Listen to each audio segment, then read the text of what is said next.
I'm gonna tell you something that happened to me a couple of years ago. Something quite wonderful. It's not like life wasn't wonderful before, because it was. My soul, my body, my spirit. Always felt grateful. Sparks, classrooms, parties. I know that I wouldn't know how to ask for more, but I never needed anyway.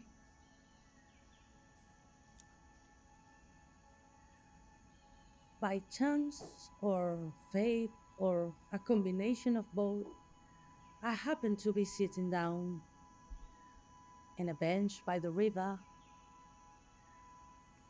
and all of a sudden there is a woman sitting close to me, and we started talking. That's how I met her. She always said that I'm a chatterbox, just can't stop talking. It took me a while to realize that she was blind, just like me, blind from birth, just like me. And I then think, like, what are the chances? What are the odds of both of us being sitting in the same spot, the same moment? We don't know how the world is. We just have a approximation that connect us. That's how I met Jane. There is something very interesting about imagination. It only gives you what you ask for,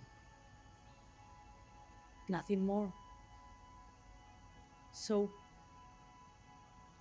my memories are not really pictures, are textures, sounds, smells sometimes, just the feeling of having a lot of our energy around me.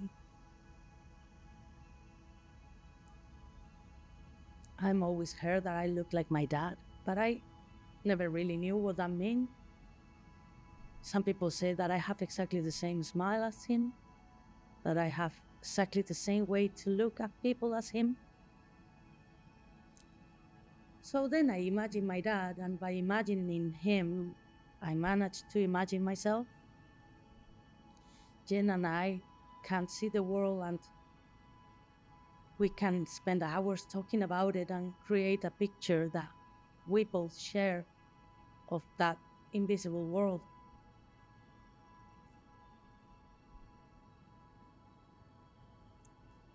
How did I get in this city? That is an interesting question. I always loved trains, always. Of the stations, people saying goodbye or how nice it is to see you again. This was the first time that I traveled abroad by myself. I was too scared. I have never traveled on my own. And if you ask me now how I did it, I could not explain.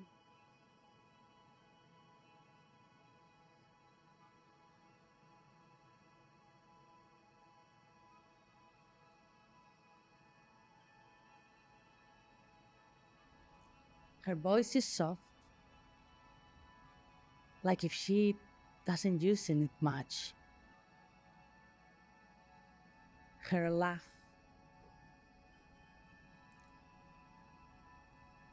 is like gentle, unexpected. The way she sighed, there is something about it that I can't even explain. I feel like I'm able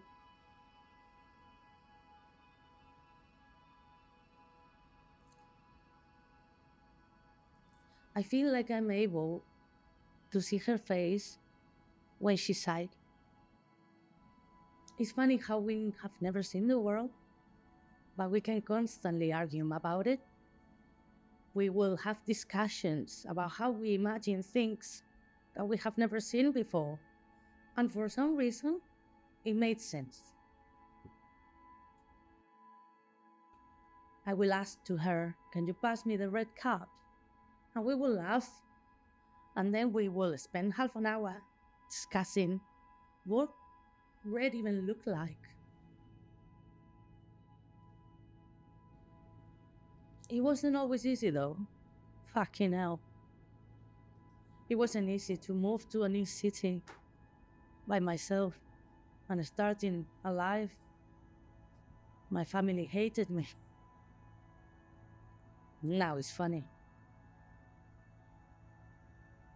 But in the end of the day, it's like in this Bon Jovi song, life is not a bed of roses.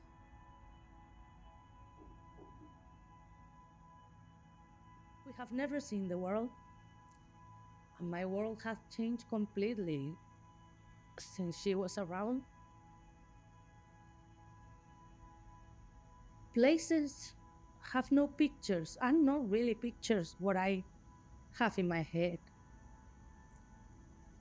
We will have these stupid, irrational discussions about how we perceive things, knowing that both of us have no clue. And then everything changed.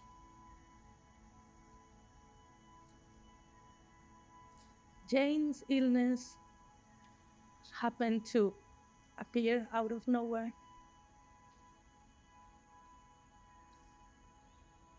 It's funny how this tumor was there when we met. So now I go to the hospital every day. Home, hospital, hospital, home. He's constantly tired. Very, very tired. Sometimes in a bad mood. So I try to make jokes and keep her happy as much as I can.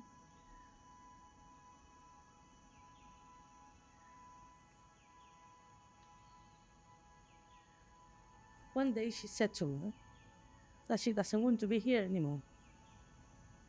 That she doesn't want to be here.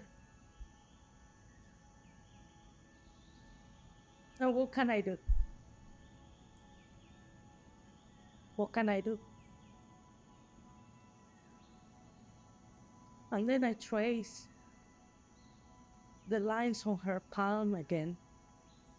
And it's ridiculous because I feel like I'm trying to memorize them, like if I'm reading a book.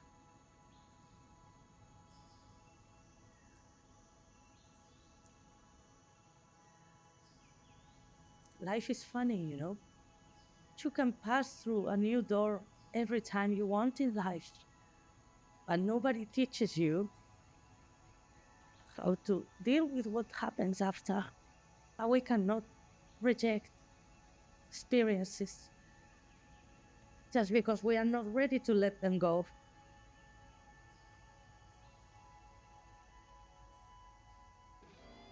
She detected a letter the other day, and when she got to the part about what she wanted to be remembered for, she said, "Tell them that I was the only one who could get you to shut up."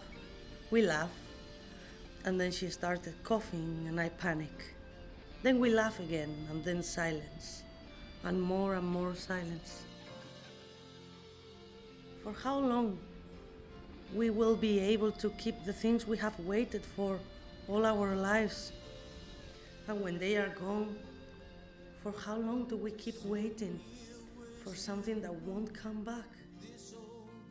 Life keeps opening doors we never wanted to close, but it never teaches how to walk away.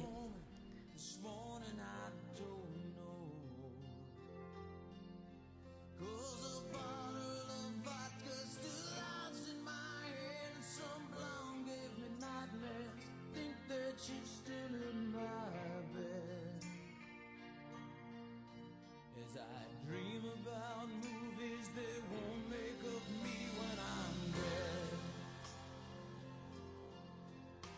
With an ironclad fist, I wake up, French kiss the